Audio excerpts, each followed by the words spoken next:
Under-19 Asia cup one day టోర్నీలో అభిజ్ఞాన్ కుందు అదరగొట్టాడు.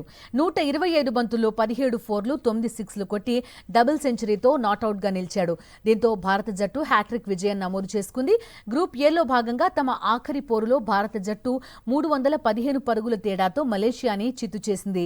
పరుగుల తేడా పరంగా యువ భారత్కు ఇది రెండో అతిపెద్ద విజయంగా నమోదైంది.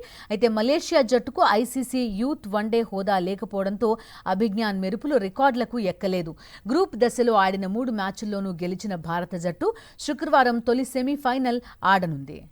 అండర్-19 ఆసియా కప్ వన్డే టోర్నీలో అభిజ్ఞాన్ కుందు అదరగొట్టాడు. 125 బంతుల్లో 17 ఫోర్లు 9 సిక్స్లు కొట్టి డబుల్ సెంచరీతో నాటౌట్గా నిలిచాడు. దీంతో భారత జట్టు హ్యాట్రిక్ విజయం నమోదు చేసుకుంది. గ్రూప్ ఏలో భాగంగా తమ ఆఖరి పోరులో భారత జట్టు 315 పరుగుల తేడాతో మలేషియాని చిత్తు చేసింది.